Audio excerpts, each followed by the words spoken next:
lahat at welcome back sa Hobby ni Daddy. Isang mapagpalang araw po sa lahat ng ating manonood, sa lahat ng ating mga viewers, sa lahat ng ating mga subscribers, at sa lahat ng ating mga kahabi. Kung hindi ka pa nakakapag-subscribe sa channel natin, huwag mong kalimutang pindutin ang subscribe button at ang katabi niyang notification bell para lagi kang updated tuwing mag-a-upload tayo ng mga video tungkol sa pag-aalaga ng mga ibon, iba't ibang klase ng ibon na inaalagaan natin.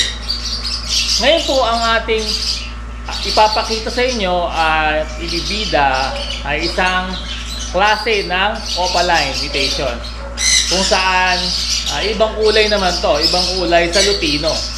Ito po yung tinatawag na Parblu Ino opaline. Sa iba, tinatawag nila to na Cremino opaline.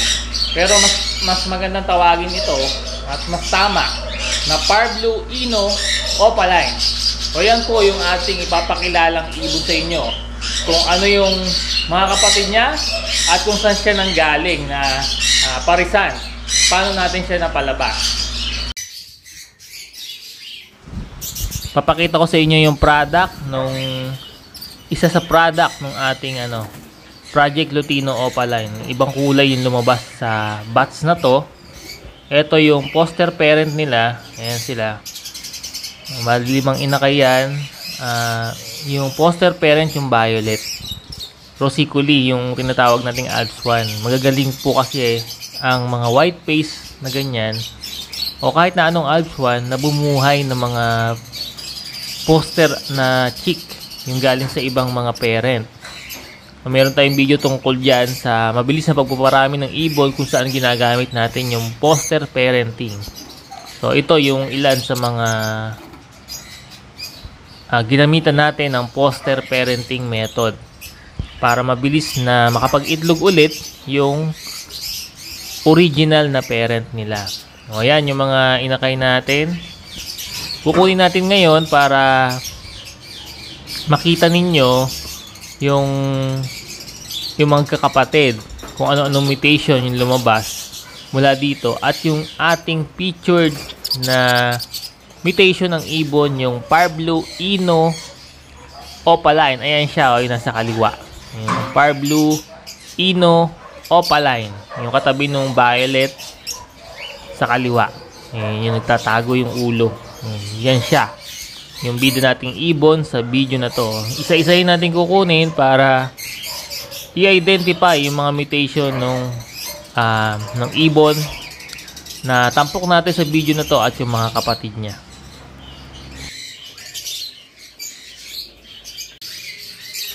So ito, isa-isahin natin yung magkakapatid. Ito yung una, isa siyang lutino at sinuri ko siya, meron siyang rampang white. Sa tingin ko, hindi ito opaline. Ayan. Yung buntot niya, wala naman siyang puti na baring, pero may rampa namang puti. At yung ulo niya hindi rin sable, hindi buo, katulad sa mga opaline. Ayan. Pero kung ito ay magiging cock, split opaline siya. Kasi opaline yung nanay niya. Then ito next ay pied. Ito tingin ko opaline. Mahirap kasing tingnan o makita ang markings ng isang opaline kapag pied. Naiiba yung markings niya sa buntot. Pero sa tingin ko dito, opaline to.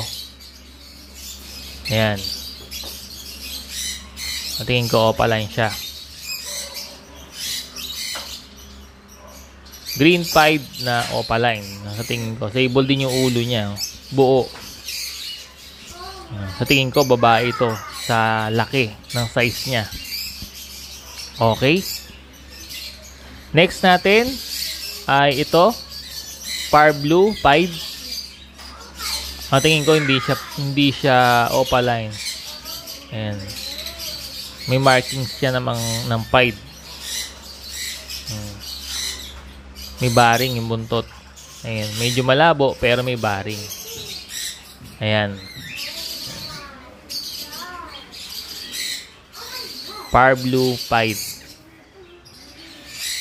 Kung lalaki siya, split opaline at possible split ino. Yung kanina, possible split ino rin. Yung kaninang pied ng opa, yung green. Ito naman ay olive green opaline. Ayan, may kapatid silang opaline. Possible split sa ino. Kung pwedeng i-test breed. Kung magpa-project kayo ng Lutino opaline, pwede itong gawing materyales. Mataas ang percentage na split sa ino kapag ka back-to-back split ino ang parent. Ayan, ang olive, may dark factor siya, kaya olive. Green, opaline, possible split ino. Then, ito yung ating bidang ibon. Ayan, par blue.